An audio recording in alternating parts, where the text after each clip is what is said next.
అందరికీ నమస్కారం. Welcome to ఇయాల పొద్దుగాల వార్తలు. నేను మీ విష్ణు. మొత్తానికి ఈ యొక్క పొద్దుగాల వార్తల్ని ఆదరిస్తున్న ప్రతి ఒక్క ప్రేక్షకునికి ప్రత్యేక కృతజ్ఞతలు. అలాగే ఈ యొక్క ప్రతి ఒక్కరు మా ఛానల్ని సబ్స్క్రైబ్ చేసి మరింత మాకు సపోర్ట్ చేయాలని రిక్వెస్ట్ చేస్తున్నాము. అలాగే ఇవాల్టి మార్నింగ్ న్యూస్లోకి వెళ్ళే ముందర కాళేశ్వరం ఇష్యూ చాలా వరకు ముందుకెళ్ళిపోతుంది. అందరూ ఇలకత మాఫియా నడుస్తుంది బయట. మొత్తానికి ఆడ ఉన్న పరిస్థితి ఏంటంటే అందరూ మంచోళ్ళే, మాత్రం ఆడ కోడి మాయమైపోయింది. అందరూ మంచోళ్ళే, అట్లా ఉంది ఆడ కథ. వీళ్ళ మీద వాళ్ళ ఆరోపణలు చేస్తారు, వాళ్ళ మీద వీళ్ళ ఆరోపణలు చేస్తారు. లాస్ట్కి వస్తే అందరూ మళ్ళీ మంచోళ్ళే అన్నట్టుంది కథ. ప్రజలను పిచ్చోళ్ళని చేస్తున్న తరహాలో ఉంది. ప్రజలను పిచ్చోళ్ళని చేస్తున్నామని చెప్పేసి మాత్రము ఎట్టకేలకు మీరు పొరపాటున కూడా అనుకోవద్దు. టైం వచ్చిందంటే బండకేసి కొట్టుడు మాత్రం పక్కా ఇడిచిపెట్టారు. ఆల్రెడీ మీకు ఒకసారి జరిగింది, ఇప్పుడున్న వాళ్ళకు కూడా జరుగుతుంది. ఎందుకంటే ఇక్కడదక్కడ అక్కడిది ఇక్కడ వేసేసి ఎవరు ప్రజలు మర్చిపోరు అనుకోకండి. మేము కష్టపడి సంపాదిస్తున్న సొమ్ము మీకు ట్యాక్సులు కట్టి మీకు జీతాలు ఇస్తున్నాం. అర్థమవుతుందా? మీరు చేసే తరహాలు ఏందో కూడా మాకు తెలుసు. ప్రజలే పిచ్చోళ్ళు గారు కదా, ప్రజలే దేవుళ్ళు అంటారు, మళ్ళీ దేవుళ్ళనే మోసం చేస్తారు. ఇదేం లెక్కలే మేమి. కాళేశ్వరం పరిస్థితి చూడండి, దాదాపు 1,11,000 కోట్లతోటి మొత్తానికి స్కామ్ జరిగిందని చెప్పేసి అంటారు. దాని మీద కమిషన్ ఏర్పాటు చేసారు. ఇన్ని దినాలేమో ఇదే బీజేపీ నాయకుడు, ఇదే ఈటల రాజేందర్ మాట మార్చేసిండు ఇప్పుడు డైరెక్ట్గా. ఇన్ని దినాలేమో మొత్తం చేసింది కేసీఆర్కి మొత్తం కేసీఆర్కే ఉంది లెక్క. ఇక్కడ ఎవరు చేయలేదు తప్పు. అందరూ ఇంజనీర్లు చెప్పారు, మిగతా వాళ్ళు చెప్పారు, అందరు చెప్పినా అని ఆయన పట్టించుకోకుండా చేసిండు అని చెప్పేసి అన్నారు. మరి ఇప్పుడేమో మాట మార్చి ఇది క్యాబినెట్ తోటి నడిచింది, క్యాబినెట్ చర్చ చేసిండ్రు. సో కమిటీ ఏర్పాటు చేసి క్యాబినెట్ కమిటీలో నివేదిక తీసుకొచ్చి ఆ విధంగా ముందుకెళ్ళిందని చెప్పేసి అక్కడ మాట్లాడారు. అంటే ఇక్కడ ఉన్న మహేష్ కుమార్ గౌడ్ మాట్లాడిన మాట కరెక్టే కదా. ఇక్కడ హరీష్ రావు లేకపోతే ఈటల రాజేందర్ ఇద్దరు కలిసి షామీర్పేట్ ఫామ్ హౌస్లో కూర్చొని మాట్లాడుకున్న మాట నిజమే అయినట్టుంది కదా. మరి దీనికి ఏం సమాధానం చెప్పినట్టు? ఇన్ని దినాలు మరి వ్యతిరేకంగా ఎందుకు చెప్పారు? కాళేశ్వరం మొత్తము ఇట్లా ఉంది అని చెప్పేసి మీరు వెళ్ళలేరా? లేకపోతే బీజేపీ నాయకులు వెళ్ళలేదా? కాంగ్రెస్ నాయకులు వెళ్ళలేదా? రాహుల్ గాంధీ వెళ్ళలేదా? అక్కడ అందరు చేసిరు కదా. మళ్ళీ దాంతోపాటు ఇదే కాళేశ్వరం ఒక ఏటీఎం లాగా మారిందని చెప్పేసి ఇదే అమిత్ షా మాట్లాడలేదా? నరేంద్ర మోడీ సార్ మాట్లాడలేదా? మరి ఈ మాటలకు ఎవరు సమాధానం చెప్తారు కదా. ఇక్కడ బీజేపీ బీఆర్ఎస్ ఒకటి అన్నట్టుగా మళ్ళీ అర్థమైనట్టే ఉంది కదా. ఎంటకేలకు నిన్న కొండ విశ్వేశ్వరరెడ్డి సార్ మళ్ళీ ఆయన కూడా ప్రెస్ మీట్ పెట్టడం జరిగింది. ఇక్కడ కేసీఆర్ చేసిన తప్పులే ఉండవు తప్ప ఈడ మీతో మొత్తము సుధపూసలే అన్నట్టుగా మాట్లాడినట్టు ఉంది ఆ కథ. ఇక్కడ ఎవరు ఏం చేస్తున్నారంటే ప్రజల్ని మోసం చేస్తున్నారనే మాట మాత్రం ఖచ్చితమైన నిజము. ఎందుకంటే ఒకవేళ నిజం ఉంటే అందరు ఒకటే మాట మాట్లాడతారు. నిజం ఉంటే అందరు ఒక నిన్న హరీష్ రావు సార్ ప్రజెంటర్ అంటే పవర్ పాయింట్ ప్రజెంటేషన్ ఇచ్చేసారు, బాగుంది. పవర్ పాయింట్ ప్రజెంటేషన్లో ఆయన మొత్తము కాళేశ్వరం ఇంత బాగుంది, ఇంత కథలు ఉన్నాయి అని చెప్పేసి అన్నీ చెప్పేశారు, బాగుంది. కానీ మరి ఈ యొక్క పిల్లలు ఎందుకు దుసిగిపోయినాయి అంటే కేటీఆర్ సార్ ఏమో మొన్నటి వరకు ఏమో కాంగ్రెస్ వాళ్ళు బాంబులు పెట్టిండ్రు అని చెప్పేసి అని. అరే బాంబులు పెడితే పైకి లేస్తారు నాయన, కిందికి జారింది ఏమన్నా చూసుకొని మాట్లాడని చెప్పేసి అక్కడ కాంగ్రెస్ నేతలు ఈ యొక్క రేవంత్ రెడ్డి కూడా ఒక కౌంటర్ కూడా ఇచ్చారు. మొత్తానికి కాళేశ్వరం చుట్టుముట్టు మాత్రం కథ నడుస్తుంది. బీజేపీ బీఆర్ఎస్ ఒకటే. ఈ కాళేశ్వరంని సిబిఐకి అప్పయిపోండి అని చెప్పేసి మన కిషన్ రెడ్డి సార్ అంటాడు. బీజేపీ బీఆర్ఎస్ ఒకటైనట్టుగా ఇక్కడ కనిపించినట్టుగానే ఉంది కదా, కాదా? మరి ఏం జరుగుతుంది ఇక్కడ? అక్కడ ఉన్న ఈటల రాజేందర్ చెప్పిన మాటలు తప్పు అనే విధంగా ఇక్కడ ఒక రకంగా చెప్పాలంటే మా ఆర్థిక శాఖ మంత్రికి, అప్పుడున్న ఆర్థిక శాఖ మంత్రికి ఏం తెలియదు అనే విధంగా చెప్పారు. ఆర్థిక శాఖ మంత్రికి ఏం తెలియకుండా బడ్జెట్ ఎట్లా రిలీజ్ అయ్యింది సమాధానం కావాలి కదా. మరి ఇంజనీర్లకు తెలియకుండా ఆ యొక్క కార్యక్రమాలు ఎలా జరిగినాయి, ఆ యొక్క పనులు ఎలా జరిగినాయి అది కూడా బయటికి తెలియాలి కదా. ఇంజనీర్లు మొత్తమేమో కేసీఆర్ సార్ చెప్పినట్టే చేసినాము, అప్పుడున్న కేసీఆర్ సార్ అని చెప్పేసి వాళ్ళు అంటారు. ఇక్కడనేమో కేసీఆర్కే సంబంధం లేదు, మొత్తానికి అక్కడ ఉన్న ఇంజనీర్లే తప్పు చేశారని చెప్పేసి వీళ్ళు అంటారు. మరి ఏం జరుగుతుంది ఇక్కడ? ఎట్టకేలకు మొత్తానికి ప్రశ్నల వర్షం కురిపిస్తుంది కాళేశ్వరం. ఎందుకంటే ఇక్కడ ఉన్న అధికారులు ప్రజాప్రతినిధులు మాట్లాడే తరహాలు మాత్రము ఎవరిది నిజం అనే విషయం తెలియాలి. మొత్తానికి ఇక్కడ క్లారిటీ ఏంటంటే ప్రజల సొమ్ముతోటి ఇష్టం వచ్చినట్టు ఆటలాడుతున్నారు. మీకు జీతాలు ఇచ్చి మిమ్మల్ని అక్కడ కూర్చోబెట్టి మీకు గౌరవం ఇచ్చి మీరు పరిపాలన చేస్తూ ఈ యొక్క రాష్ట్రాన్ని ముందుకు తీసుకెళ్ళండి అంటే మొత్తానికి అక్కడ ఉన్నాయి మొత్తం అప్పుల కుప్ప వేసిర్రు, అక్కడ ఉన్న డబ్బులు అయిపోగొట్టిర్రు, మళ్ళీ ప్రజల మీద భారం వేసిర్రు. మళ్ళీ ఆ భారంతో పాటు ఆ ప్రజలకు ఇది ఇట్లా అని చెప్పేసి వాళ్ళని పిచ్చోళ్ళని చేసినట్టు ఆట ఆడుతున్నారు. ప్రజలు ఎప్పటికీ పిచ్చోళ్ళు గారు, తాట తీసి వదిలిపెడతారు. మామూలుగా ఉండదు సినిమా, బ్లాక్ బస్టర్ హిట్లే. ప్రజలు ఒకసారి రంగంలో దిగితే ప్రతి సినిమా బ్లాక్ బస్టర్ హిట్టే ఉంటుంది. అలా ఉంటుంది కథ. మొత్తానికి నిన్న తుమ్మల సార్ కూడా ప్రెస్ మీట్ పెట్టేసి ఈటల రాజేందర్ చెప్పినవన్నీ తప్పులబ్బా, ఎందుకంటే నాతో క్లారిటీగా ఇగో ఎవిడెన్సెస్ ఉన్నాయని చెప్పేసి మొత్తం ఆ యొక్క సబ్ కమిటీలో ఏం ఏర్పాటు చేయలేదు, ఆ యొక్క డిపిఆర్లు ఏం రాలేదు, అక్కడ ఉన్న పరిస్థితులే కరెక్ట్గా లేవు. ఆ కాళేశ్వరం గురించి వీళ్ళకి ఎవ్వరికీ తెలియదు, కేసీఆర్కి తప్ప కేటీఆర్కి తెలియదు, హరీష్ రావుకి తెలియదు, లేకపోతే ఈ యొక్క ఈటల సార్కి తెలియదు అని చెప్పేసి ఆర్థిక శాఖకు మంత్రికి తెలియకుండా పనులు జరిగినాయా, ఇరిగేషన్ శాఖకు మంత్రికి తెలియకుండా ఆయన పనులు జరిగినాయా, మరి ఎక్కడ ఏం జరిగిందనే విషయం తెలియదా? మొత్తానికి ప్రశ్నల కుప్ప ఈ యొక్క కాళేశ్వరం. ఈ టీనేజ్ న్యూస్ ప్రేక్షకులందరికీ మృగశిర కార్తీ శుభాకాంక్షలు, అలాగే ముస్లిం సోదరులందరికీ బక్రీద్ పండుగ శుభాకాంక్షలు. మొత్తానికి ఈరోజు అందరూ ఆదివారం రావడం జరిగింది. సో దాంతోపాటు మృగశిర కార్తీ కూడా రావడం జరిగింది. ఆ విధంగానే ఇక్కడ నాంపల్లి దగ్గర మొత్తానికి చేప మందు కూడా అందరికీ ఇవ్వడం జరుగుతుంది. కాబట్టి ఇతర రాష్ట్రాల నుంచి కూడా చాలామంది వచ్చారు. అదేవిధంగా మృగశిర కార్తీ ఇంకా అందరికీ ఇక ఇళ్ళల్లో కొంచెం మంచి పండుగ వాతావరణం ఉంటుంది, సంతోషం. మరో విషయం ఏంటంటే కాంగ్రెస్ పార్టీలో కూడా కొంచెం పండగ సంబరాలు నడిచినట్టుగా కొంతమంది ఏమో అసంతృప్తిగా ఉన్నట్టుంది. ఎందుకంటే కాంగ్రెస్ పార్టీలో ఉన్న పరిస్థితి ఏంటంటే పక్కన పోతే ఈ యొక్క మంత్రులు క్యాబినెట్ విస్తరణ జరుగుతుంది. అందులో ఈ యొక్క 3 మంత్రులకు ఆల్రెడీ ఛాన్సల్గా ఈరోజు ప్రమాణ స్వీకారాలు కూడా ఉన్నాయి గవర్నర్ దగ్గర. సో దానికి సంబంధించిన వార్త కూడా మనం ఇక్కడ మన ప్రధాన పత్రికలో చూడొచ్చు. మొత్తానికి అందరికీ మృగశిర కార్తీ శుభాకాంక్షలు. సో ప్రధాన వార్తల్లోకి వెళ్దాం రండి. వెలుగు దినపత్రిక చూడొచ్చు. వెలుగు దినపత్రికలో మొదటి వార్త, ఇవాళ రేపు చేప ప్రసాదం అని చెప్పేసి హైదరాబాద్ నాంపల్లి ఎగ్జిబిషన్ గ్రౌండ్లో ఆది సోమవారాల్లో ఒత్తిని కుటుంబ సభ్యులు చేప ప్రసాదం పంపిణీ చేయనున్నారు. ఇందుకోసం రాష్ట్ర ప్రభుత్వం ఏర్పాట్లు పూర్తి చేసింది. 4-5 లక్షల మంది వరకు వస్తారని అంచనా అని చెప్పేసి ఇక్కడ వార్త. ఉన్న వాస్తవం ఏంటంటే దాదాపు ఇతర రాష్ట్రాల నుంచి కూడా వచ్చి, ఢిల్లీ నుంచి కూడా వచ్చిన ప్రజలు ఉన్నారు అక్కడ చాలామంది. ఇక్కడ ఆస్తమా, ఉబ్బసం అలాంటి పరిస్థితులు ఉండకుండా ఉంటుందని చెప్పేసి కొంత ప్రతి ఒక్కరికి నమ్మకం. ఆ విధంగానే ఈ చేప మందు అనేది తరతరాల నుంచి ఇస్తున్న పరిస్థితి. కాబట్టి ఖచ్చితంగా ఇవాళ ఒక దాదాపుగా 4-5 లక్షల మంది వరకు ప్రజలు రావచ్చు అని చెప్పేసి అంచనాతోటి ప్రభుత్వం అన్ని ఏర్పాట్లు చేసింది. సో మొత్తానికి చేప మందు ప్రసాదం ఒకటి ఏంటంటే నిన్ననే వచ్చిర్రు చాలామంది, అక్కడ వాళ్ళందరికీ ఫుడ్ ఫెసిలిటీస్ అన్నీ కూడా ఏర్పాటు చేసిరు, నీళ్లు అన్నీ కూడా ఏర్పాటు చేశారు, అక్కడ వాళ్ళు స్టే చేయడానికి కూడా ఏర్పాటు చేశారు. ప్రభుత్వం అన్ని రకాల చర్యలు తీసుకున్న, అన్ని రకాల సౌకర్యాలు ఏర్పాటు చేసింది. అదేవిధంగా ఇవాళ ఏమంటారు కిటకిటలాడుతున్న పరిస్థితి ఎక్కువ ఉంటే ఇబ్బంది అవుతుందని చెప్పేసి రేపు కూడా ఆ యొక్క చేప ప్రసాదాన్ని ఇవ్వడానికి అక్కడ అన్నీ సంసిద్ధం చేయడం జరిగింది. సో ఎక్కువ ఇబ్బంది పడకూడదు, తొక్కిసలాటలు అలాంటివి కూడా జరగకుండా దాదాపుగా అక్కడ శాంతి భద్రతల నేపథ్యంలో భద్రతా బలగాలను దాదాపుగా 1000 మంది పోలీసులను వరకు దాదాపు అక్కడ పెట్టడం జరిగింది. అంటే ఎటువంటి ఇబ్బందులు జరగకూడదు అనే విధంగా ఇక్కడ ఉన్న తరహా. నిన్ననే టోకన్లు కూడా ఇవ్వడం జరిగింది. సో మొత్తానికి చేప మందు ప్రసాదం ఇవాళ ఎట్టకేలకు నడుస్తుంది అన్నట్టు. సో అందరికీ మృగశిర కార్తీ శుభాకాంక్షలు. ఆ విధంగా ఈ యొక్క చేప మందు ప్రసాదానికి సంబంధించిన వార్త. సో మరో వార్త కూడా మొత్తానికి కాళేశ్వరంపై దుష్ప్రచారం అని చెప్పేసి కాళేశ్వరంపై పవర్ పాయింట్ ప్రజెంటేషన్ ఇస్తున్న ఎమ్మెల్యే హరీష్ రావు అని చెప్పేసి ఇక్కడ వార్త. మొత్తానికి ఇక్కడ నిన్న పవర్ పాయింట్ ప్రజెంటేషన్ ఇవ్వడం జరిగింది. మేడిగడ్డలోనే 85 పిల్లర్లలో 2 పిల్లర్లే కుంగినాయి, దానికే బ్యారేజ్ మొత్తం కూలింది అంటున్నారని చెప్పేసి హరీష్ రావు సార్ అంటున్నారు. సో దాన్ని కావాలనే రేవంత్ సర్కార్ రిపేర్లను చేస్తలేదు, గోబెల్స్కు తాతలా ఉత్తమ్ మారిపోయిందని చెప్పేసి కమిషన్ ముందు విచారణకు హాజరవుతాం, మాకేం భయం, కాళేశ్వరంతో నేరుగా 98,570 ఎకరాలకు నీళ్లు, తుమ్మిడిహెట్టి వద్ద ప్రాజెక్టు కట్టినందుకు కేసీఆర్ ఎంతో శ్రమించారు, రాజకీయ ప్రయోజనాల కోసం నాడు మహారాష్ట్ర సీఎం ఒప్పుకోలేదని వ్యాఖ్య అని చెప్పేసి ఇక్కడ వార్త.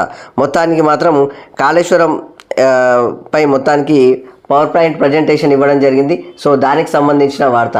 మొత్తానికి కేసీఆర్ మస్తు కష్టపడాడు. ఈ కాళేశ్వరం గురించి నేనే బొట్టు రక్తం ఖర్చు పెట్టి మరి చేసిన అని చెప్పేసి అప్పటి నుంచి అయినా అని కేసీఆర్ అంటున్నాడు. సో రేపు కమిషన్ ముందర ఏం మాట్లాడుతున్న విషయం కూడా తెలియాలి. మొత్తానికి కాళేశ్వరం మంచిదే, కాళేశ్వరం నుంచి వీళ్ళే దుష్ప్రచారాలు చేస్తున్నారు కాంగ్రెస్ గవర్నమెంట్ అనే విధంగా అంటుంది. బీజేపీ పార్టీ మాత్రము నిన్న మొన్నటి వారం మాత్రము కాంగ్రెస్ పార్టీని కాళేశ్వరం గురించి బీజేపీ పార్టీని మొత్తం తిడుతూ ఉన్నది, ఆరోపణలు చేస్తూ ఉన్నది, విమర్శిస్తున్నది. ఈరోజు మాత్రము మోసుకెళ్తున్న పరిస్థితి కనిపిస్తుంది. ఎందుకంటే ఈటల రాజేందర్ అదే మాట అంటున్నాడు, కిషన్ రెడ్డి కూడా ఈ యొక్క సిబిఐకి అప్పచెప్పిండి ఆడేం లేదని చెప్పేసి అంటున్నారు.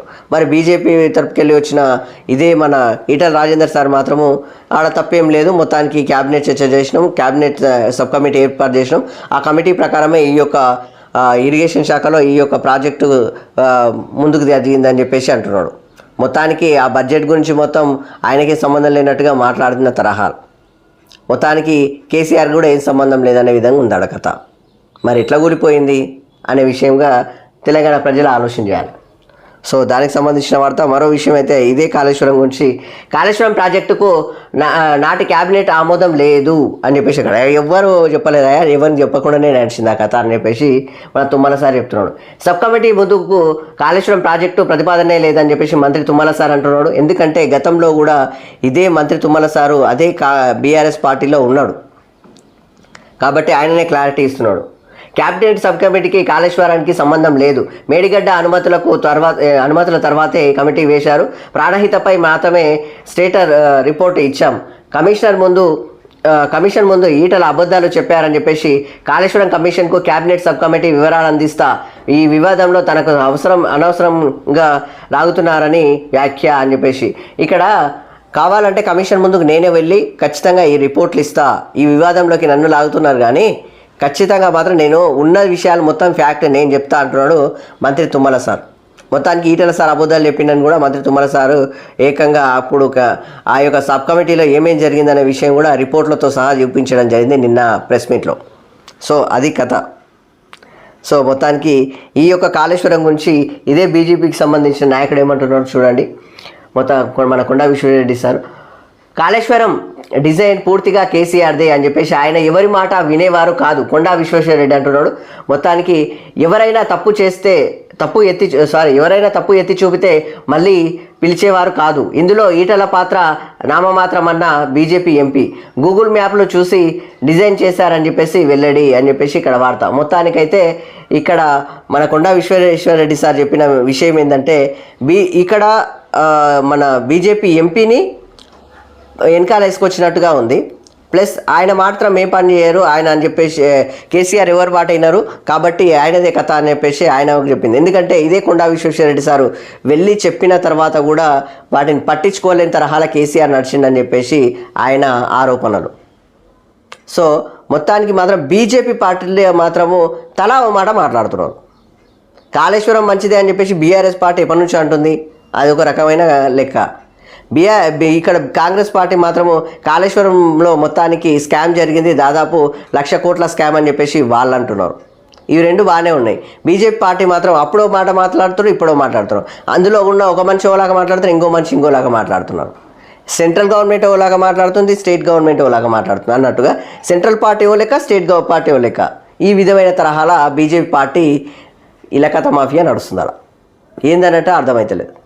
ఆ విధంగా ప్రజలను మాత్రము ఆడుతున్నారు ఆట. ప్రజలు మాత్రం ఆట మొదలు పెడితే మామూలుగా ఉండదు. అది పద్మవ్యూహం కాదు, త్రిచక్ర వ్యూహం కాదు, ఇక చతురచక్ర వ్యూహం కాదు, సుదర్శన చక్రమే. అది మామూలుగా ఉండదు. తాట తీసి వదిలేస్తారు చూడండి. ఎందుకంటే ఉన్న విషయాలు ఉన్నట్టుగా మాట్లాడండి.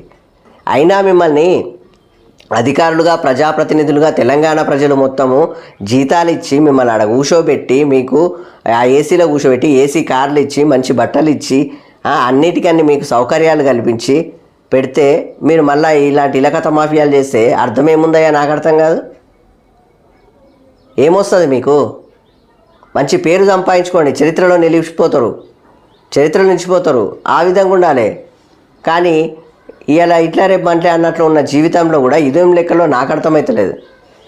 ఉన్నన్ని రోజులు మంచిగుంటే చాలు, మేము మంచిగుంటే చాలు, చనిపోయిన తర్వాత కూడా ఆయన పేరు ఉంటుంది అనే విధంగా ఉంటే బాగుంటుంది. నరేంద్ర మోడీ సార్ పేరు అట్లే ఉంటుంది, బాగానే ఉంటుంది, పక్కా ఉంటుంది. ఎందుకంటే మీరు కూడా ఆ పేరును తెచ్చుకోవాలని చెప్పేసి మేమైతే ఆశిస్తున్నాం. కానీ ఇక్కడ ఉన్న పరిస్థితి ఆ విధంగా లేదు. సో మొత్తానికి కాళేశ్వరం పరిస్థితి మాత్రము ప్రతి ఒక్కరు ఒక్కొక్కలాగా మాట్లాడుతున్న పరిస్థితి మాత్రం ఉంది. ఇక్కడ కొత్త మంత్రులుగా 3 అని చెప్పేసి ఇక్కడ వార్త. మొత్తానికి ఈ యొక్క క్యాబినెట్ విస్తరణ జరుగుతుంది. క్యాబినెట్ విస్తరణలో భాగంగా ఇవాళ మధ్యాహ్నం వరకు ఆల్మోస్ట్ ప్రమాణ స్వీకారాలు కూడా అయిపోతాయి అన్నట్టు. సో మొత్తానికి ఇక్కడ వివేక్ వెంకటస్వామి సార్ కావచ్చు, కవంపల్లి సత్యనారాయణ సార్ కావచ్చు, వాకిటి శ్రీహరి గారు సార్ కావచ్చు, ఈ విధంగా ఉందన్నట్టు. మొత్తానికైతే ఇక్కడ ఈ యొక్క వివేక్ వెంకటస్వామి సారు దాదాపు మాల సామాజిక వర్గానికి సంబంధించిన వ్యక్తి. సో మొత్తానికి కవంపల్లి సత్యనారాయణ, వాకిటి శ్రీహరి గారు ముందుగా ఈ యొక్క అగ్రవర్ణ వర్గాలకు కాకుండా ఏమంటారు సామాజిక వర్గ సమీకరణల దృష్ట్యా ముందుగా వీళ్లకు ఇవ్వడం జరిగింది ఈ యొక్క మంత్రివర్గ విస్తరణ. ఇంకొక 3 ఉన్నాయి, ఆ 3 ఎవరికి వస్తాయో చూడాలి. సో దానికి సంబంధించిన వ్యక్తి వివేక్ వెంకటస్వామి, కవంపల్లి సత్యనారాయణ, వాకిటి శ్రీహరి పేర్లు ఖరారు. నేడు మధ్యాహ్నం 12 నుంచి 1 గంట వరకు 1 గంట మధ్య ప్రమాణం అని చెప్పేసి క్యాబినెట్ విస్తరణకు కాంగ్రెస్ హైకమాండ్ ఓకే అని చెప్పేసి ఇక్కడ వార్త. దాంతోపాటు ఢిల్లీ నుంచి హైదరాబాద్కు చేరుకున్న గవర్నర్ జిష్ణుదేవ్ వర్మ, దాంతోపాటు ప్రమాణ స్వీకారం కోసం రాజ్భవన్లో ఏర్పాట్లు అని చెప్పేసి ఇక్కడ వార్త. తెలంగాణ కోసం కొట్లాడి తండ్రి కాకా బాటలో రాజకీయాల్లోకి వివేక్ వెంకటస్వామి 2009 ఎంపీగా 2023లో ఎమ్మెల్యేగా గెలుపు అని చెప్పేసి ఇక్కడ వివేక్ వెంకటస్వామి సార్ గురించి రాశారు. దాంతోపాటు తొలిసారి ఎమ్మెల్యేగా గెలిచి ఎస్ఎస్యు ప్రెసిడెంట్గా వాకిటి రాజకీయ ప్రస్థానం ఉంది. సో దాంతోపాటు జెడ్పీటీసీ ఇటు మంత్రి 2 సార్లు ఓడి 3వ ఎమ్మెల్యేగా కవ్వంపల్లి గెలుపు చేసే మంత్రి పదవి వరించిందని చెప్పేసి ఇక్కడ వార్త. మొత్తానికి మాత్రం సామాజిక వర్గ సమీకరణాల దృష్ట్యా ఈ విధంగా ముందుకు తీసుకెళ్లారు. ఫస్ట్ వీళ్ళకి ఇంపార్టెన్స్ ఇవ్వడం జరిగింది. ఒక మాల, ఒక మాదిగ, ఒక ముదిరాజ్ బిడ్డకి ఇవ్వడం జరిగింది. సో దానికి సంబంధించిన వార్త ఇది. క్యాబినెట్ విస్తరణలో భాగంగా 3 మంత్రి పదవులు వచ్చాయి, ఇంకా 3 పోర్టుఫోలియోలు ఉన్నాయి, అవి కూడా రావాలి. సో దాంతోపాటు బనకచెర్లపై కేంద్రం నిర్ణయం తీసుకోలేదని చెప్పేసి అంటున్నాడు. గోదావరి జలాల పంపిణీలో తెలంగాణకు అన్యాయం జరగొద్దు అని చెప్పేసి కిషన్ రెడ్డి సార్ అంటున్నాడు. దీనిపై కేంద్రానికి రేవంత్ రెడ్డి లేఖ రాయాలి. జీబీ లింక్ ప్రాజెక్టును ఎందుకు ఆపాలనేది జలవనరుల శాఖ కలిపి వివరించాలని చెప్పేసి, దాంతోపాటు ప్రాజెక్టు రిపోర్టు చదివాక కేంద్రం నిర్ణయం తీసుకుంటుంది. సో దాంతోపాటు అప్పటి ఫైనాన్స్ మినిస్టర్గానే విచారణకు ఈటల రాజేందర్ వెళ్ళారని చెప్పేసి, దాంతోపాటు త్వరలో బీజేపీ తరఫున కమిషన్ను కలుస్తామని చెప్పేసి వెల్లడి చేస్తున్నారు కిషన్ రెడ్డి.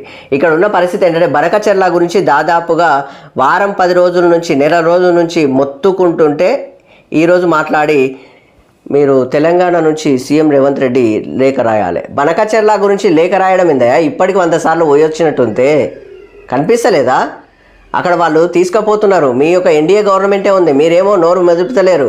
ఇప్పుడు మాట్లాడుతున్నది కూడా ఒక లెటర్ రాయండి అని సింబుల్లో చెప్తున్నారు. లెటర్ రాయడం ఏంది? ఇప్పటిసే 10 సార్లు అయ్యాయి కదా పోవటి, చెప్తలేరా? లేఖలు ఎన్నిసార్లు రాయబట్టి ఉత్తమ్ కుమార్ రెడ్డి సార్ ఎన్నిసార్లు రాసిండు, తెలంగాణ గవర్నమెంట్ నుంచి ఎన్నిసార్లు పోయింది, ఇదే సీఎం రేవంత్ రెడ్డి సార్ ఎన్నిసార్లు పోయి కలిసి వచ్చిండు. ఉన్న పరిస్థితులు ఏం జరుగుతున్నాయి అక్కడ ఒకసారి ఆలోచన చేసుకుంటే బాగుంటుంది. మొత్తానికి ఇప్పుడు లేఖలు రాయాలని చెప్పేసి అంటున్నాడు. మొన్న మాట్లాడిన మీరు కేంద్ర క్యాబినెట్ మంత్రులుగా ఉండి కూడా ఇక్కడ పెద్దగా ఏం లేనట్టే ఉంది. ఈ 2 కేంద్ర మంత్రులు ఉండి కూడా ఈ యొక్క పరిస్థితి మాత్రం ముందుకెళ్లే పరిస్థితిగా కనిపిస్తలేదు.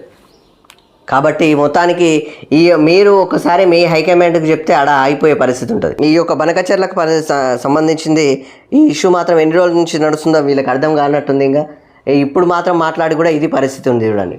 దాని త్వరలో బీజేపీ తరఫున కమిషన్ను కలుస్తాము, అప్పటి ఫైనాన్స్ మినిస్టర్గానే విచారణకు ఈటల వెళ్ళారని చెప్పేసి మాట్లాడుతున్నారు.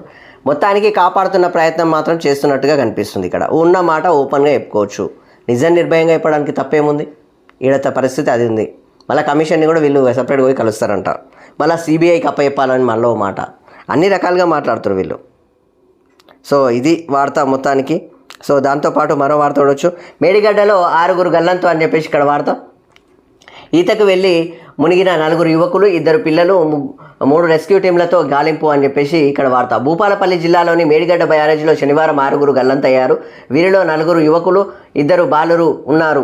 సరదాగా ఈత కోసం నీటిలోకి దిగిన ఫ్రెండ్స్తో 6 నీట మునగగా ఒకరు సేఫ్గా ఒడ్డుకు చేరుకున్నారని కన్నతండ్రి కళ్ళెదుటే అతని ఇద్దరు కొడుకులు నీట మునగడం తీవ్ర విషాదాన్ని నింపింది అని చెప్పేసి ఇక్కడ వార్త.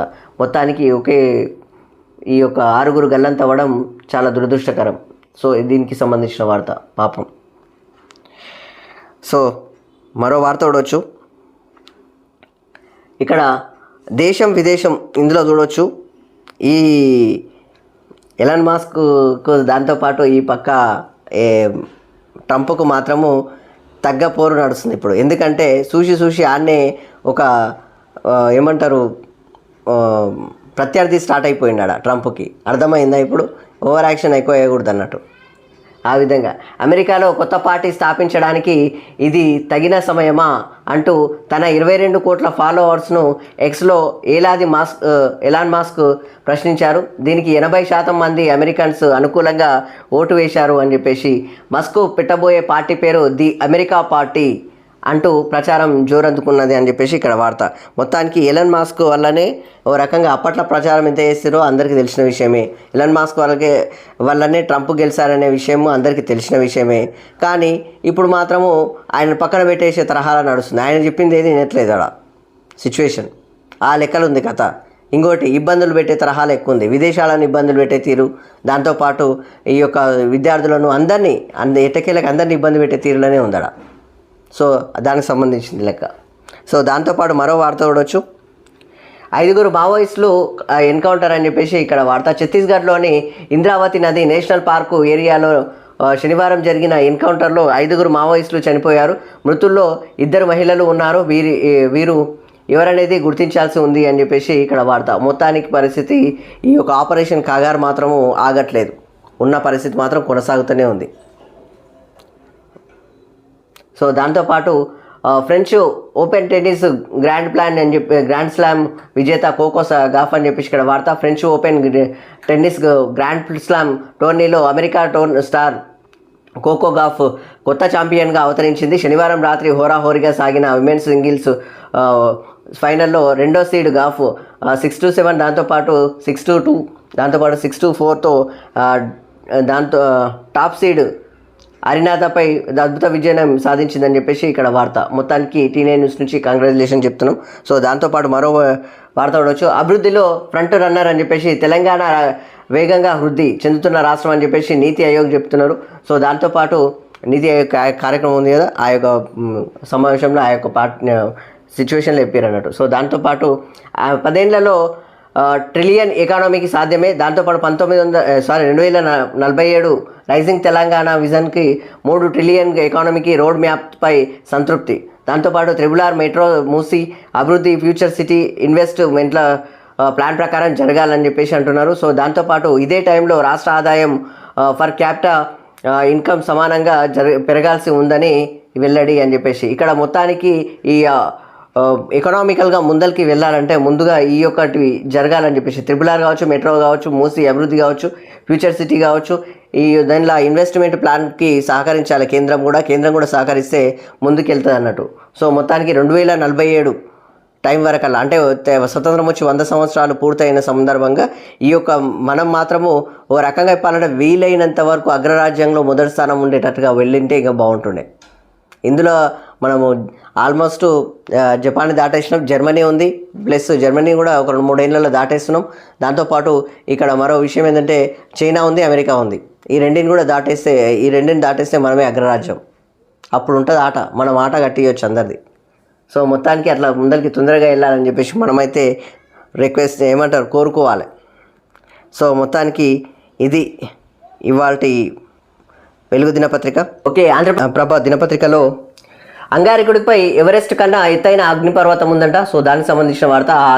ఆ గ్రహం మేఘాలను దాటి విస్తరించిన అర్సియామెన్స్ అగ్నిపర్వతం ఎత్తు దాదాపు 20 కిలోమీటర్లు. వేకువ సమయంలో క్లిక్ మనిపించిన ఒడిస్సీ ఆర్బిటర్ అని చెప్పేసి మే 2న అద్భుతం నాసా ప్రకటన అని చెప్పేసి ఇక్కడ వార్త. మే 2వ తారీఖు చూపించారంట. మొత్తానికి దానికి సంబంధించిన వార్త. మొత్తానికి అంగారక గ్రహం మీద ఉన్న పరిస్థితి ఇది. మొత్తానికి ఎవరెస్ట్ను మించిన పర్వతం ఉందంట అక్కడ. సో దానికి సంబంధించిన వార్త. దాంతోపాటు నేడు విస్తరణ అని చెప్పేసి క్యాబినెట్లో కొత్తగా 3కి చోటు అని చెప్పేసి వాకిటి శ్రీహరి, కవ్వంపల్లి సత్యనారాయణ, గడ్డం వివేక్ వెంకటస్వామి అని చెప్పేసి ఇక్కడ వార్త. సో మొత్తానికి మధ్యాహ్నం 12 నుంచి 1 గంటల మధ్య ప్రమాణ స్వీకారం అని చెప్పేసి ఇక్కడ ఆల్రెడీ ఫిక్స్ అయిపోయింది ఈ షెడ్యూల్. సో దానికి సంబంధించి మక్తల్ ఎమ్మెల్యేగా వాకటి శ్రీహరి, మానుకొండూరు ఎమ్మెల్యే కవ్వంపల్లి సత్యనారాయణ, దాంతోపాటు చెన్నూరు ఎమ్మెల్యే వివేక్ వెంకటస్వామికి అవకాశం అని చెప్పేసి బీసీల నుంచి ఒకరు, ఎస్సీల నుంచి 2కి అవకాశం. సమీకరణాలు మారితే ఎస్సీ ఎస్టీలకు చెరొకటి. ప్రస్తుతం క్యాబినెట్లో 12 మంది, పెండింగ్లో 6 బెర్తులు. సో ప్రస్తుతం 3 లేదా 4 భర్తీ. చివరి ప్రయత్నాల్లో కోమటిరెడ్డి రాజగోపాల్ రెడ్డి, అంటే చివరికి ప్రయత్నాల్లో కోమటిరెడ్డి రాజగోపాల్ రెడ్డి ఉన్నాడు ఇంకా. దాంతోపాటు ప్రమాణ స్వీకారానికి ఏర్పాట్లపై ఆదేశం. సో నిరాడంబరంగా నిర్వహించేలా ప్లాన్, మాకు అవకాశం ఇవ్వాలి అని చెప్పేసి రేవంత్ను కోరిన మాదిగ సామాజిక వర్గ ఎమ్మెల్యేలు అని చెప్పేసి ఇక్కడ వార్త. మొత్తానికైతే ఈ యొక్క క్యాబినెట్ విస్తరణకు సంబంధించిన వార్త ఇది. సో అర్ధరాత్రి తర్వాత తెరపైకి బోధన్ ఎమ్మెల్యే సుదర్శన్ రెడ్డి అని చెప్పేసి ఇక్కడ మొత్తానికి 3 చేస్తారో 4 చేస్తారో చూడాలి మరి ఈరోజు. మంత్రివర్గ విస్తరణకు కాంగ్రెస్ అధినాయకత్వం పచ్చజెండా ఊపింది. ఆదివారం మధ్యాహ్నం 12 నుంచి 1 గంటల మధ్య రాజ్భవన్లో కొత్త మంత్రులతో రాష్ట్ర గవర్నర్ విష్ణుదేవ్ వర్మ ప్రమాణ స్వీకారం చేయిస్తారు. వాకిటి శ్రీహరి, కవ్వంపల్లి సత్యనారాయణ, గడ్డం వివేక్ పేర్లతో కొత్త మంత్రుల జాబితా శనివారం అర్ధరాత్రి దాటాక రాజ్భవన్కు చేరినట్టు తెలుస్తోంది. ఆదివారం ఉదయం CM Revanth Reddy, PCC chief Mahesh Kumar Goud, ఇతర నేతలు రాజ్భవన్లో గవర్నర్ జిష్ణుదేవ్ వర్మను కలిసి మంత్రివర్గ ప్రమాణ స్వీకారానికి అనుమతి కోరనున్నట్లు సమాచారం. దాంతోపాటు కొత్తగా ప్రమాణ స్వీకారం చేయనున్న మంత్రులకు ఆదివారం ఉదయం ముఖ్యమంత్రి రేవంత్ రెడ్డి స్వయంగా ఫోన్ చేసి సమాచారం అందించినట్లుగా ప్రచారం అని చెప్పేసి ఇక్కడ వార్త. మొత్తానికి 2వ పేపర్ ఉంది. మొత్తం ఆదివారం ఉదయమే చేస్తే అప్పుడే ప్రింట్ ఎట్లా అయింది ఇది. సో మొత్తానికి మాత్రం ఇది వార్త, క్యాబినెట్ విస్తరణకు సంబంధించిన వార్త. సో మొత్తానికి ఇక్కడ కాళేశ్వరం సంబంధించిన వార్త చూడవచ్చు. నిజాలు చెప్తాం, నిలదీస్తాం అని చెప్పేసి వాస్తవాల బాంబు పేలుస్తా అని చెప్పేసి మొత్తానికి మన హరీష్ రావు సార్ అంటున్నాడు ఈ కాళేశ్వరం విషయంలో. కాళేశ్వరంతో ఎన్నో ప్రయోజనాలు కానీ ప్రభుత్వం అబద్ధాలు చెప్తుంది. కమిషన్కు అన్నీ చెబుతా, నీళ్ళిచ్చి ప్రజల కన్నీళ్లు తుడిస్తే కేసీఆర్పై అబండాలా అని చెప్పేసి విచారణకు ఇద్దరం వెళతాం, వాస్తవాలు చెబుతాం. తుమ్మిడిహట్టి వద్ద నీటి లభ్యత లేదు, సిడబ్ల్యూసి నివేదికలే చెప్పాయి. వ్యాప్కోస్ లైడార్ సర్వే అనంతరమే నిర్మాణం. కాళేశ్వరంపై మాజీ మంత్రి Harish Rao power point presentation. దుష్ప్రచారంపై ఎదురుదాడి, వాస్తవాలు వెల్లడి అని చెప్పేసి ఇక్కడ వార్త. మొత్తానికి మాత్రము ఇక్కడ పవర్ పాయింట్ ప్రజెంటేషన్ నిన్న హరీష్ రావు సార్ ఇవ్వడం జరిగింది. సో దానికి సంబంధించిన వార్త. ఉద్యమ నినాదాన్ని పాదరేసిన రేవంత్ ప్రభుత్వం అని చెప్పేసి నీళ్లు, నిధులు, నియామకాలు ఏమయ్యాయి? వరప్రదాయిని లాంటి కాళేశ్వరంపై కాంగ్రెస్, బీజేపీ దుష్ప్రచారం. ఏపీ జలదోపిడిపై మౌనం, గుణపాఠం తప్పదని చెప్పేసి పవర్ పాయింట్ ప్రజెంటేషన్లో కేటీఆర్ సార్ చెప్తున్నాడు. ఇక్కడ ఉన్న విషయం ఏంటంటే నీళ్లు, నిధులు, నియామకాలు వీటిని మర్చిపోయింది బీఆర్ఎస్ గవర్నమెంట్. అప్పట్లయితే ఉన్నమాట వాస్తవం. నియామకాల దృష్ట్యా పోతే ఎవరికి ఉద్యోగం ఇవ్వలేదు. రిటైర్డ్ ఎంప్లాయీస్కే ఆయన సలహాదారులుగా పెట్టుకున్న రిటైర్డ్ ఎంప్లాయీస్ని కొనసాగించిండు. రిటైర్డులను అలాగే పదవీకాలం పొడిగించిండు. నియామకాలు ఎవరికి ఇచ్చిండు? ఉన్న విషయం తెలియదా? వాళ్ళ లెక్కలనే కానీ నడిచిపోయిందాడా? ఎవరికి ఉన్నదాడా? పోనీ నియమించిన మంత్రులకు ఎవరికి విలువ ఉన్నదాడా? ఇప్పుడున్న ఈటల సార్కి ఆడ ఆర్థిక శాఖ మంత్రిగా ఆయనకు విలువ లేకుండాడా? ఉన్నవాసం ఓపెన్గా చెప్పుకోవచ్చు. ఆడ నియామకాల విషయంలో ఎవరు 10 ఏళ్ళు మాత్రం మీదే ఉన్నది నడిపించారు. కుటుంబ పరిపాలన లెక్క కనిపించలేదా? ఏ మంత్రికి విలువ ఉన్నదా? హోంశాఖ మంత్రి దాదాపు 90% మందికి ఎవరు తెలియకుండా అప్పుడు 90% మందికి ఉన్న పరిస్థితి అది. ఇక నీళ్ళ విషయం వస్తే నీళ్ళు మీరు ఇష్టం వచ్చినట్టు సెంట్రల్ గవర్నమెంట్ విషయంలో మీరు ఎప్పుడైనా పోయిర్రా? ఎప్పుడు పోలేరు కదా. ఆ నీళ్ళకి సంబంధించి ఎప్పుడు మాట్లాడిర్రు మీరు? పోయి మీరే ఏమంటారు రోజాక ఇంట్లో చేప పులుసులు తిన్నది నిజం కదా? అక్కడికి వెళ్ళి మాట్లాడింది నిజం కదా? లేకపోతే జగన్మోహన్ రెడ్డితో మాట్లాడింది నిజం కదా? ఇదే జగన్మోహన్ రెడ్డి అదే అసెంబ్లీలో, ఏపీ అసెంబ్లీలో మాట్లాడిన మాట నిజం కదా? కేసీఆర్ ఇచ్చిండు నీళ్ళు అని చెప్పేసి ఎవరికి చెప్తారు ఈ మాటలు మొత్తం? ఇక నిధుల విషయం వస్తే ఇక ఉన్నవి మొత్తము గడ్డె కలిపారు. ఉన్న విషయం కాదా? పోనీ అవి నిజం కాదని చెప్పేసి శ్వేతపత్రాలు రిలీజ్ చేసి గవర్నమెంట్ తరపున మీరు ఉన్న విషయాలు బయటకు పెట్టండి. మరి అట్లెందుకు పెట్టలేకపోతున్నారు? మరి ఏదైనా తెలవాలి కదా నిజం అనేది ఏదో ఉండేటి. మరి ఎందుకు తెలుస్తలేదు? నిధుల విషయం ఏమైంది? కేంద్రం నుంచి వచ్చే నిధులను ఎందుకు తీసుకోలేకపోయారు? అప్పుడు కేంద్రం దగ్గరికి పోనీకి మేము మా ధనిక రాష్ట్రం మేమే మాతోనే మస్తున్నాం, మీకే మస్తు ఇస్తాం తీసుకుపోండి అన్న మాటలు నిజం కాదా? అక్కడ ఉన్న పరిస్థితి ఏంది? జిఎస్టీ రూపంలో సెంట్రల్ గవర్నమెంట్కి మనం కడతలేమా? అవి రావాలి కదా, మరి ఎందుకు తీసుకురాలేదు? మీరే ఒకసారి ఆలోచన చేయాలి కదా. కనీసం ఆ ప్రధానమంత్రిని ఎప్పుడన్నా కలిసారా మీరు? మీరే ఆలోచన చేయండి. ఎవరికి చెప్తారు ఇవన్నీ? దాదాపు 17,000 కోట్ల మిగులు బడ్జెట్ ఇక్కడ పోయింది. దాదాపు 18,500 కోట్ల నెలసరి ఆదాయం ఇక్కడ పోయింది. దాంతోపాటు 7,11,000 కోట్ల అప్పెట్లయింది. ఇది కూడా సమాధానం చెప్పాల్సిన అవసరం ఉంటుంది కదా. నీళ్లు, నిధులు, నియామకాలు అన్నీ అర్థమైపోతున్నాయి ఇక్కడ. అక్కడ మీ పార్టీల విలువలు ఎవరుకున్నాయాడా? అప్పుడు తెలంగాణ అమరవీరుల కుటుంబాలకు ఉన్నాయా, లేకపోతే తెలంగాణ ఉద్యమకారులు ఉన్నాయా, తెలంగాణ కళాకారులు ఉన్నాయా, తెలంగాణ కుట్ల కోసం ఎవరికన్నా ఉన్నాయా? అదే ఇతర పార్టీలకు సంబంధించిన టీడీపీ నాయకులను, కాంగ్రెస్ నాయకులను ఇతర వాళ్ళని తీసుకొచ్చే మళ్ళీ వాళ్ళకి పదవులు ఇస్తుంది.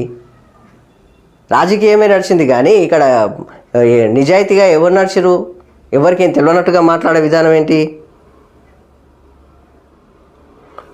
కాళేశ్వరం అద్భుత ప్రాజెక్ట్. ఆ ప్రాజెక్టు కంటే కేవలం మేడిగడ్డ మాత్రమే కాదు, ప్రాజెక్ట్ అంటే కేవలం మేడిగడ్డ మాత్రమే కాదు, రైతులకు నీళ్ళు ఇచ్చి కన్నీళ్లు తుడిచి కన్నీళ్లు తుడిచిన కేసీఆర్పై సీఎం రేవంత్ అబండాలు వేస్తున్నారని చెప్పేసి జస్టిస్ ఘోష్ కమిషన్ ఎదుట విచారణకు కేసీఆర్ రానని దుష్ప్రచారం చేస్తున్నారు. కాళేశ్వరం గొంతు పిసికి ప్రజల జీవితాలతో ఆడుకుంటున్నారు. రాష్ట్ర అభివృద్ధి కోసం ప్రాజెక్టు కట్టిన కేసీఆర్ తప్పకుండా విచారణకు హాజరవుతారు అని చెప్పేసి సమాచారం ఇస్తారు. నిజాలు చెబుతాం, వాస్తవాల బాంబు పేలుస్తామని చెప్పేసి ప్రభుత్వాన్ని కూడా నిలదీస్తామని చెప్పేసి హరీష్ రావు సార్ అంటున్నాడు. సో మొత్తానికి పవర్ ప్లాంట్ ప్రజెంటేషన్లో గట్టిగా మాట్లాడారు అన్నట్టు. కాంగ్రెస్ బాగానే ఉంది, బీఆర్ఎస్ బాగానే ఉంది. వీళ్ళు కాళేశ్వరం బాగాలేదని చెప్పేసి కాంగ్రెస్ అని అంటున్నారు, కాళేశ్వరం బాగుందని బీఆర్ఎస్ అని అంటున్నారు. బీజేపీ మాత్రం రెండు మాటలు మాట్లాడుతుంది. అందులో ఉన్న వాళ్ళు ఎవరేం మాట్లాడుతారో వారికే అర్థమవుతుంది ఆ కథ. సో మొత్తానికి అదే కాళేశ్వరం గురించి మళ్ళీ అట్లే కొనసాగించవచ్చు. ఎత్తిపోతల కాదు తిప్పిపోతల అని చెప్పేసి మన ఉత్తమ్ కుమార్ రెడ్డి సార్ అంటున్నారు. బీఆర్ఎస్ నిర్ణయాలతో శాశ్వత నష్టం అని చెప్పేసి కమిషన్లకు కక్కుర్తి ప్రభావం, ఇప్పుడు తప్పుడు లెక్కలతో ప్రచారం చేస్తున్నారని చెప్పేసి హరీష్ పవర్ ప్రజెంటేషన్ పై మంత్రి ఉత్తమ్ సార్ మాట్లాడుతున్నారు. నిజాలు చెబితే ఉలికిపాట ఎందుకు అని చెప్పేసి హరీష్ రావు సారు మళ్ళీ కౌంటర్ ఇస్తున్నాడు. సో దానికి సంబంధించింది మొత్తానికి దీని మీద ఒకరికి ఒకరు ఎన్కౌంటర్ ఇచ్చుకోవడం జరిగింది. సో దానికి సంబంధించిన వార్త. సో దాంతోపాటు అసలు కాళేశ్వరం డిపిఆర్కు అనుమతే కోరలేదు అని చెప్పేసి, క్యాబినెట్ అనుమతే లేదు అని చెప్పేసి, అనుమతి లేనే లేదని చెప్పేసి ఇక్కడ వార్త. అసలు central government dam safety authority దీనికి పర్మిషన్ ఎట్లా ఇచ్చారు? అది కూడా మనం ఒకసారి ఆలోచన చేయాలి కదా. ఇంత పెద్ద ప్రాజెక్టు గురించి మాట్లాడాల్సిన లెక్కలు ఉండవా? సో ప్రాజెక్టు రిజైన్డ్ ఎస్టిమేట్స్ మాత్రమే వచ్చాయి, అది కూడా మూడేళ్ల తర్వాతే అని చెప్పేసి ఎగ్జిక్యూటివ్ ఆర్డర్లతోనే పనులు. సో దాంతోపాటు సబ్ కమిటీ ప్రాజెక్టు నిర్మాణంతో సంబంధం లేదు, మేడిగడ్డకు అనుమతులు ఇచ్చాక సబ్ కమిటీ వేశారు అని చెప్పేసి, దాంతోపాటు ఈటల చెప్పినవన్నీ అబద్ధాలే, నన్ను వివాదంలోకి లాగారు, ఈ కమిషన్ ఎదుట అన్నీ చెబుతా అని చెప్పేసి మంత్రి తుమ్మల సార్ అంటున్నాడు. మొత్తానికి కాంగ్రెస్ గవర్నమెంట్ తుమ్మల సార్ని ముందుకు తీసుకెళ్ళి అసలు నిజాలు చెప్పు అని చెప్పేసి అంటున్నారు. ఆయననేమో ఉన్నాయిగో పత్రాలను పట్టుకొని అసలు నిజాలు చెప్తున్నాడు ఆయన కథ. అది తుమ్మల సార్ కూడా నిజాలు చెప్పడం బయటికి వెళ్ళాను. ఏం జరుగుతుందో మీరే చూడాలిగా.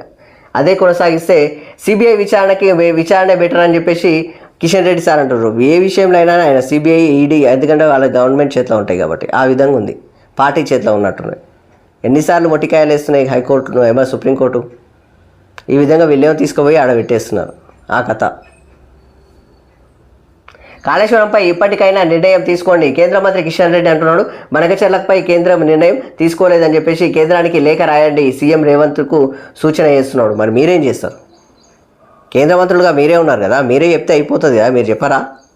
మీకు బాధ్యత లేదా? మీరు కూడా తెలంగాణ మనుషులేగా, తెలంగాణ ప్రజలే కదా, మీరు కూడా తెలంగాణ ప్రతినిధి కదా, మీరు చెప్పొచ్చు కదా. మీ గవర్నమెంటే కదా, మీ గవర్నమెంట్ కోసం మీరు పనిచేస్తున్నారు, తెలంగాణ ప్రజల కోసం వీళ్ళు పనిచేస్తున్నారు. ఆ విధంగా ఉంది. నేను చెప్పలేం, మీరు లెటర్ రాయండి అన్నట్టు చెప్తున్నారు. మీరు ఒక మాట చెప్తే అయిపోయేదానికి. సో ఇది వార్త. మొత్తానికైతే మరో వార్త చూడవచ్చు. ఓపెన్ ఫ్రెంచ్ నయా క్వీన్ గాఫ్ అని చెప్పేసి ఇక్కడ వార్త. ఫైనల్లో సబలెంకపై సంచలన విజయం, హోరాహోరీగా సాగిన టైటిల్ పోరు. 6-7, దాంతోపాటు 6-2, 6-4తో కోకా గాఫ్ గెలుపు అని చెప్పేసి ఇక్కడ వార్త. సో దాంతోపాటు సోనియాకు స్వల్ప అస్వస్థత, సిమ్లా ఆసుపత్రిలో చికిత్స అని చెప్పేసి ఇక్కడ వార్త. మొత్తానికి కొంచెం అస్వస్థతకు గురైందట. సో దానికి సంబంధించింది, సోనియా గాంధీకి సంబంధించిన వార్త. నిధుల కోసం పాటలు, స్థలాల విక్రయం అని చెప్పేసి ఇక్కడ వార్త. రాజీవ్ స్వగృహ హౌసింగ్ బోర్డు ఇళ్లపై ప్రభుత్వం అని చెప్పేసి ప్రభుత్వ నిర్ణయం. 20లోగా నోటిఫికేషన్, అధికారుల ప్రతిపాదనలకు మంత్రివర్గ ఉపసంఘం ఆమోదం అని చెప్పేసి ఇక్కడ వార్త. మొత్తానికి నిధుల కోసం ప్లాట్ల విక్రయానికి ఏర్పాటు చేస్తున్నారు. సో దానికి సంబంధించిన వార్త. దాంతోపాటు కొత్త పార్టీకి మస్క్ మొగ్గు అని చెప్పేసి పోల్లో 80% మద్దతు, 56 లక్షల మంది ఓటింగ్ అని చెప్పేసి. దాంతోపాటు సెక్స్ కుంభకోణం నిందితుడితో ట్రంప్ సంబంధాలపై వ్యాఖ్యలు, ఎక్స్ నుంచి తొలగింపు అని చెప్పేసి ఇక్కడ వార్త. మొత్తానికైతే నిన్న ఓ మాట నుండే అసొంటోళ్లతోటి ఈయనకు సంబంధాలు ఉండే ట్రంప్కి అని చెప్పేసి ఓ మాట నుండే, ఆ మాటను ఇప్పుడు తొలగించేసింది అన్నట్టు. సో మొత్తానికి అది వార్త. గొడవలొద్దు, మస్క్ ట్రంప్ విభేదాలపై రష్యా మాజీ అధ్యక్షుడు, ఇద్దరి మధ్య రాజీ కుదుస్తా అని చెప్పేసి ముద్వాదేవ్ అంటున్నాడు. సో దానికి సంబంధించి రాజకీయ శరణార్థిగా ఆశ్రయం ఇస్తామని క్రెమ్లిన్ ఆఫర్ ఇస్తున్నారని ఇక్కడ వార్త. సో దాంతోపాటు మస్క్ గురించి ఆలోచించే టైం లేదు, రష్యా, చైనా, ఇరాన్ వ్యవహారాలతో బిజీ అని చెప్పేసి ఆయన బాగుండాలి ట్రంప్ వ్యాఖ్యలు. అది పరిస్థితి. ఆయన గురించి మొత్తానికి గెలిచిన తర్వాత ఆయన పక్కన పెట్టేస్తున్నారు, ఉన్న ఓపెన్ మాట చెప్పాలంటే. సో దానికి సంబంధించిన వార్త. దాంతోపాటు మరో వార్త. తెలంగాణలో 1,00,000 కోట్ల గ్రీన్ ఎనర్జీ అని చెప్పేసి 2030 నాటికి 20,000 మెగావాట్ల ఉత్పత్తి లక్ష్యం. దాంతోపాటు న్యూ ఎనర్జీ పాలసీతో ముందుకెళ్తున్నామని చెప్పేసి డిప్యూటీ సీఎం బట్టి విక్రమార్క కర్నూలు జిల్లా పిన్నాపురం గ్రీన్ పవర్ ప్రాజెక్టును సందర్శన అని చెప్పేసి ఇక్కడ వార్త. సో మరో వార్త చూడవచ్చు. మళ్ళీ మహావివాదం అని చెప్పేసి మహారాష్ట్ర ఎన్నికలపై కాంగ్రెస్ వర్సెస్ బీజేపీ మళ్ళీ మహావివాదం. విజయం కోసం కమలం మ్యాచ్ ఫిక్సింగ్ అని చెప్పేసి ప్రజాస్వామ్యంలో రిగ్గింగ్, 5 దశల బ్లూ ప్రింట్ మోసం అని చెప్పేసి ఓ వ్యాసంలో రాహుల్ గాంధీ ఆరోపణ. దాంతోపాటు బగ్గుమన్న బీజేపీ, ఆ వ్యాసం వక్ర భాషల బ్లూ ప్రింట్ 5 దశలకు గగ్గోలు. జేపీ నడ్డా ఎదురుదాడి, మొత్తానికి ఓటమి పాలైన విమర్శల అని చెప్పేసి ఆరోపణలు సంబద్ధం అని చెప్పేసి ఎలక్షన్ కమిషన్ కండక్షన్ చేస్తుంది. సో దానికి సంబంధించిన వార్త. ఇది మహారాష్ట్ర ఎన్నికలకు సంబంధించిన వార్త. రాహుల్ గాంధీ మహారాష్ట్రలో జరిగిన ఎన్నికల గురించి మళ్ళీ ఒకసారి మాట్లాడడం వల్ల ఈ యొక్క జేపీ నడ్డా కావచ్చు, దాంతోపాటు ఎలక్షన్ కమిషన్ కావచ్చు ఒకసారి మాట్లాడడం జరిగింది. సో దానికి సంబంధించిన వార్త. దాంతోపాటు మేడిగడ్డ బ్యారేజ్లో 6 గల్లంతో ఈతకు వెళ్ళి మృత్యువాత, అందరూ 18 ఏళ్లలోపు వారే అని చెప్పేసి అంబటిపల్లిలో గ్రామంలో తీవ్ర విషాదం అని చెప్పేసి ఇక్కడ వార్త. మొత్తానికి 6 మంది చనిపోవడం జరిగింది, గల్లంత అయిపోయారు. సో దానికి సంబంధించిన వార్త. ఛత్తీస్గఢ్లో మరో ఎన్కౌంటర్, 5 మావోయిస్టుల మృతి అని చెప్పేసి, వారిలో 2 కమాండర్లు, 2 మహిళలు, మరో 3 రోజుల్లో 7 హతం అని చెప్పేసి, అగ్రనేత హిడ్మా టార్గెట్గా కుంబింగ్ అని చెప్పేసి ఇక్కడ వార్త. మొత్తానికి మాత్రం హిడ్మాను పట్టేసుకోవాలి సో అని చెప్పేసి మొత్తానికి వేట మొదలుపెట్టినట్టుగా ఉంది అక్కడ పరిస్థితి. కానీ ఉన్న పరిస్థితి ఏంటంటే ఆ యొక్క ఆపరేషన్ కాగర్ మాత్రం కరెక్ట్ కాదని చెప్పేసి నేనైతే ఓపెన్గా చెప్తున్నా, ఎవ్వరు ఒప్పుకున్నా నిజం అది. కానీ ఆ యొక్క వాళ్ళ కోసం మాత్రము ఇక్కడ ఏ ప్రజా సంఘాలు, ఏ యొక్క కుల సంఘాలు, ఏ యొక్క పౌర సంఘాలు, లేకపోతే పౌర హక్కుల చట్టం, లేకపోతే మానవ హక్కుల చట్టం, ఇవన్నీ ఏవి, దాంతోపాటు ఈ యొక్క పక్కన పోతే ప్రభుత్వాలు ఎవరు సహకరించినట్లుగా మాత్రం ఏం కనిపిస్తలేదు. ఇది అది మాత్రం నిరంతరం అట్లా కొనసాగుతుంటాయి. సో ఇది ఆంధ్రప్రభ దినపత్రిక. ఇవి ఇవాళ పొద్దుగాల వార్తలు. మొత్తానికి ప్రధాన పత్రికలోని ప్రధాన వార్తలు ఇలా ఉన్నాయి. ఓకే, చూస్తూనే ఉండండి T9 న్యూస్. అలాగే ప్రతి ఒక్కరూ మా ఛానల్ని సబ్స్క్రైబ్ చేసి ప్రతి ఒక్కరూ మాకు సహకరించాలని రిక్వెస్ట్ చేస్తూ నేను మీ Vishnu. Thank you very much.